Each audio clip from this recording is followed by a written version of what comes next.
Nothing But the Truth. Hello, I'm Raj Chengappa from India Today and your host for Nothing But the Truth. Every week, we will deal with key issues of concern and bring you perspectives and clarity as to why these matter to you and what is the clear truth that emerges.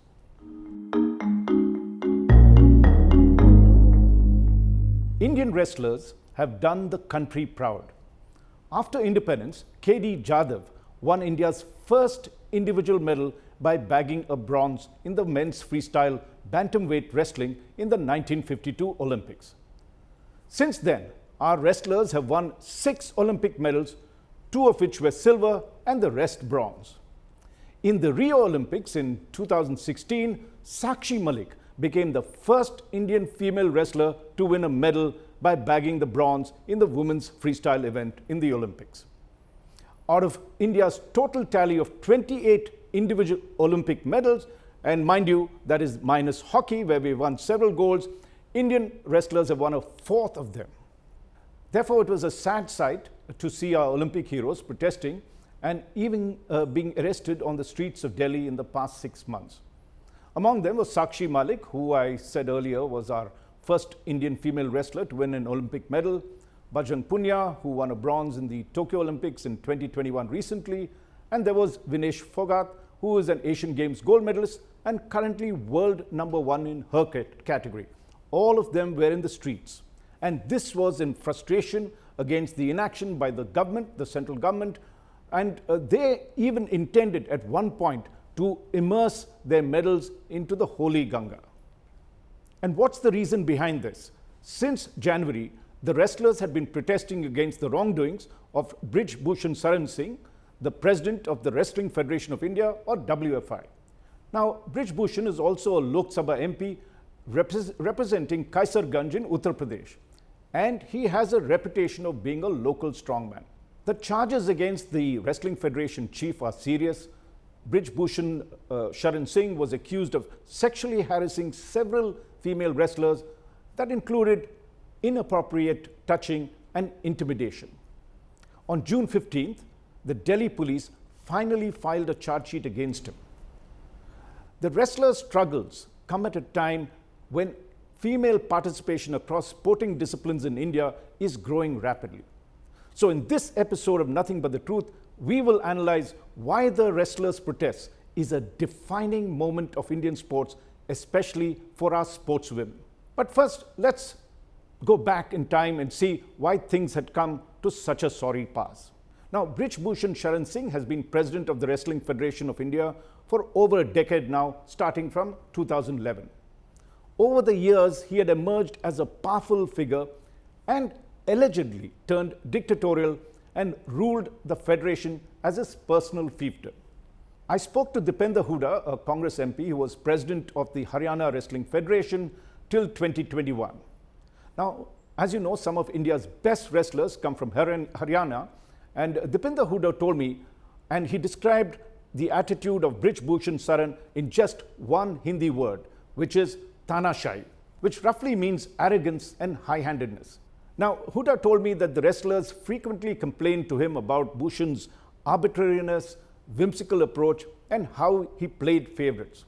But Hooda did admit that no female wrestler complained to him about Bhushan sexually trying to harass them. It seems there was a conspiracy of silence that Brij Bhushan had imposed. Yet that dam would burst when Indian wrestlers realized that Bhushan was going to keep his grip over the federation despite the fact that his final term as president was to end in July 2023. They suspected he was going to bring his son Karan, who is currently vice president of the federation, and who would be made president, and Bhushan himself would choose another post to remain in power. As Dipender Hooda told me, and he said, whether he contests or not, Bhushan can make anybody president. It has become his Benami property. Now, in December 2022, and that's about 6 months ago, many female wrestlers had complained to the federation about Bhushan making sexual advances to them, but no action was taken. The wrestlers also suspected that Brij Bhushan was vital to the BJP stakes in Uttar Pradesh. They even charged the Modi government of going slow against the charges because they felt that the BJP was concerned about the political damage it would have in this electorally crucial state for them. So the wrestlers decided that they would take the fight to the streets and carry out a campaign to bring to light Brij Bhushan's wrongdoings. Now, India does have a stringent law passed in 2013 called the Prevention of Sexual Harassment Act, or POSH. But mind you, the decision to speak out against sexual harassment is in itself a daunting one. Athletes are reluctant to report such incidents for fear of reprisal. As Sakshi Malik told my colleagues in India Today, we are staking our entire careers, our family names for this. We come from rural backgrounds, and speaking of this is not easy. Another female wrestler, speaking on condition of anonymity, told India Today, and she talked about the backlash that she is facing. And I'm quoting her, "Not all families are proud of our courage. They think of the family name, of our marriage, of our income. We are not from a culture where such things are openly talked about," she said. After the wrestlers' protests began, it was not as if the wheels of justice had not been moving. Union Sports and Youth Affairs Minister Anurag Thakur, who is also the Minister for Information and Broadcasting, told me that he had met the agitating wrestlers a day after they began their protests in Delhi. And he said that because of that meeting, 2 days later, on January 23rd, his ministry announced a 6-member oversight committee headed by renowned boxer Mary Kom, an Olympic medalist herself, to look into the allegations. And the Mary Kom committee took over or began to oversee the Wrestling Federation of India, and Brij Bhushan was asked to stand aside. Now, the Mary Kom committee was asked to submit a report in about a month, but asked for 2 extensions. This was because, as Thakur says, the committee told him that they wanted to listen to everyone openly and patiently, to each and everyone that wanted to come before them. The Oversight Committee finally submitted its report on April 5th, but it has not been made public so far. Anurag Thakur clarifies why the Oversight Committee report was not made public, and he said the reason was that the matter is sensitive and that they have handed the report over to the Delhi police, who are investigating the matter. Thakur also says it is up to the courts to decide whether it should be made public or not, and I'm talking about the OC committee report. The Oversight Committee is also said to have made 2 major recommendations. The first was to set up an ad hoc committee to replace the current one to run the day-to-day operations of the Federation and to hold a transparent election for the new executive committee at the earliest. The other was to ask the Delhi police to investigate the charges of sexual harassment. It was on April 21st, 2 weeks after the Oversight Committee gave its report, that the police complaint against Brij Bhushan Singh was registered. Narendra Huda, the lawyer for the wrestlers, said that it took the victims over 4 hours just to get a receipt. And they had to spend time waiting on the steps of the Connaught Place police station till this was done. The wrestlers had also listed 10 complaints against the WFI chief, but no FIR was registered on them. This led to the wrestlers submitting a petition to the Supreme Court, and only after that, the wheels of justice began to move quickly. On April 28th, 2 FIRs were lodged against Brij Bhushan Singh. The police then reduced the original 10 complaints to 7 in the FIR, and 14 incidents of sexual harassment and inappropriate touching were listed. And interestingly, 3 of them were as far back in 2012, 1 in 2016, 2 in 2017, 1 each in 2018, 2019, and 2021, and 5 in 2022, that's last year. According to these complaints, Singh appears to be a serial offender.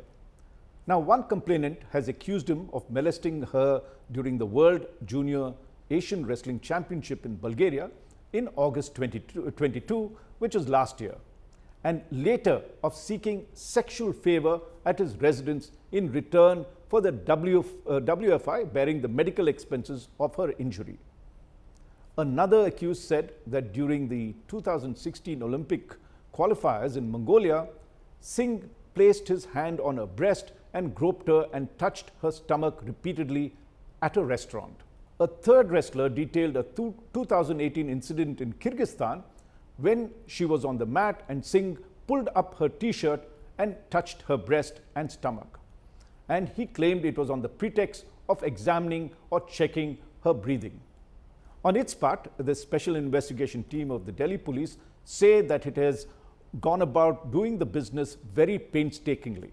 It recorded over statements of over 200 people since the FIR was lodged on April 28th, and they are trying to collect as many corroborative pieces of evidence before they file the charge sheet on June 15th.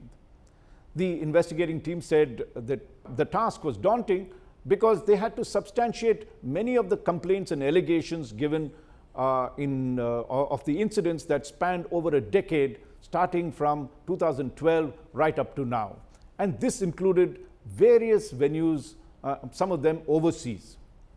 But many activists were angered by the way the Delhi police went about its job, even demanding video proof from the wrestlers of sexual harassment.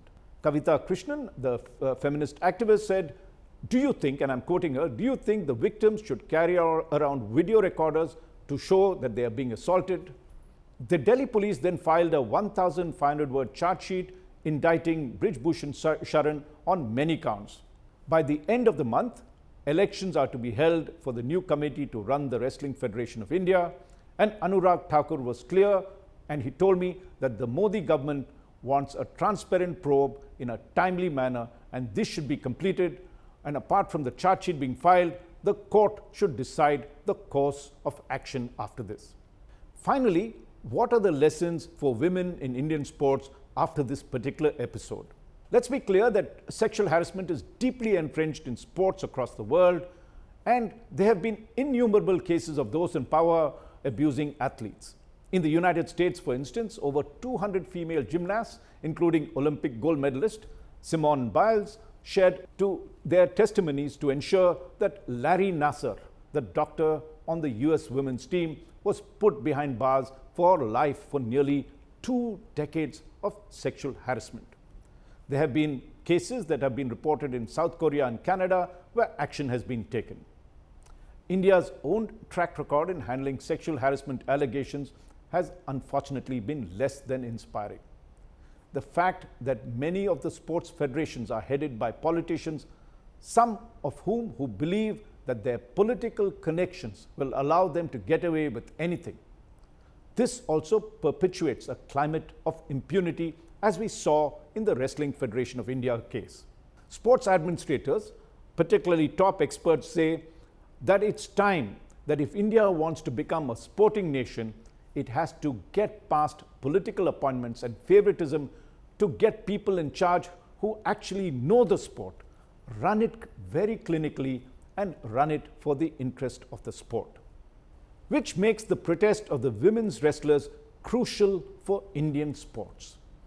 Arjuna Award-winning swimmer Nisha Millet told India Today, my colleagues there, that, and I'm quoting her, "We need more women in federations to battle stigma and for empathy."